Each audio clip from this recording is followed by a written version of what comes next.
Hello नमस्कार, मी आहे साची सचिन शिंदे आणि तुमच्यासाठी घेऊन आले मशरूमची भाजी। आणि त्याच्यासाठी मी आधी मशरूम आणले होते मार्केटमधून। तर ते सर्व बघा किती घाण असतात, त्याला मी आधी चांगले धुवून घेतले 2 ते 3 पाण्यामध्ये। नंतरला एका भांड्यामध्ये कोमट पाणी घेतलं आणि त्याच्यामध्ये मी ते ठेवले आहेत। आणि जर तुम्हाला मशरूमच्या दांड्या हव्या असेल तर दांड्या खाऊ शकता, असं काही प्रॉब्लेम नाही आहे, पण मी काढून टाकले। आणि नंतरला बघा सुरीच्या साहाय्याने आपण इझिली ते काढू शकतो किंवा आपण हाताने पण इझिली काढू शकतो। वरचे सालपट पूर्ण काढा, म्हणजे कसं खूप पांढरं पांढरं दिसतं ते मशरूम। आणि मी ते असं पूर्ण सालपट काढून घेतलं आधी आणि मग ते कोमट पाण्यामध्येच तसंच ठेवलं।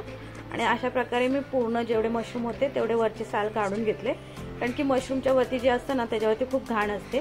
मग मशरूमचा आकार दिसण्यासाठी मी जो मशरूम आहे ना उभा धरून, जर 2 भाग करायचे तर 2 भाग करा, जर असे करायचे असे बारीक बारीक तर असे करा। तर अशा प्रकारे मी कांदा घेतला, त्याच्यासाठी टोमॅटो घेतला, 2 मिरच्या घेतल्या, कोथिंबीर घेतले आणि दालचिनी आणि 4 इलायची घेतले आणि थोडीशी कस्तुरी मेथी घेतली।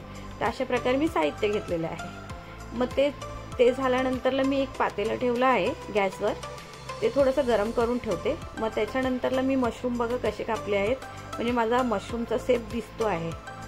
आणि जर अशा प्रकारे मी मशरूम कापून घेतलेले आहेत। नंतरला मी एका भांड्यामध्ये म्हणजे ते पातेलं घेतलं, त्याच्यामध्ये मी तेल टाकलं आणि थोडंसं जिरं टाकलं आणि त्याच्यानंतरला मी थोडी मिरची टाकून घेतले। आणि ह्याच वेळेला जर तुम्ही लवंग आणि इलायची टाकली तरी चालेल, पण माझी ती राहून गेली। मग मी काय केलं, आधी जिरं टाकलं आणि जी मिरची घेतली त्याला 2च मिनटं असं फ्राय करून घेतलं। मग कांदा आणि टोमॅटो टाकून थोडंसं त्याला हलवून घेतलं।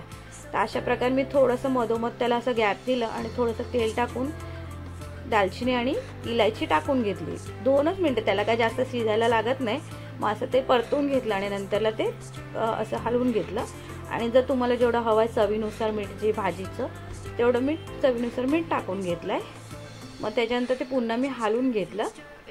अशा प्रकारे हलवून झाल्यानंतर मी सुके मसाला टाकले, लाल मसाला टाकला, हळद टाकली, धना पावडर टाकली, गरम मसाला आणि जिरा पावडर टाकली आणि 1 चम्मच अद्रक लसणाची पेस्ट। आणि जर तुमच्याकडे असलं काही नसेल, म्हणजे समजा मीठ, मसाला आणि वगैरे तेवढे मसाले असतील सुके तेवढे टाका, असं नाही की माझ्याकडे गरम मसाला नाही आहे वगैरे, असं काही प्रॉब्लेम नाही। मग थोडीशी त्याच्यामध्ये मी कोथिंबीर टाकून घेतली आहे आणि थोडंसं म्हणजे वाफेवर शिजून घेतलं मसाला जर शिजून घेतला ना खूप टेस्ट लागते त्याची, म्हणजे तरी अशी सुटते बघा, असं लाल लाल सुटतं।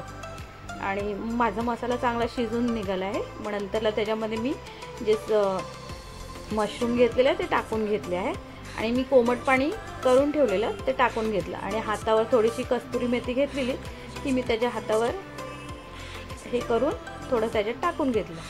आणि मग नंतरला मी शिजून झाल्यानंतर अशा प्रकारे माझी मशरूमची भाजी तयार आहे। बघा तुम्हाला माझी रेसिपी साधी आणि सोपी कशी वाटली, आवडली असेल तर लाईक शेअर नक्कीच करा आणि सबस्क्राईब सुद्धा करा। माझा व्हिडिओ बघितल्याबद्दल धन्यवाद।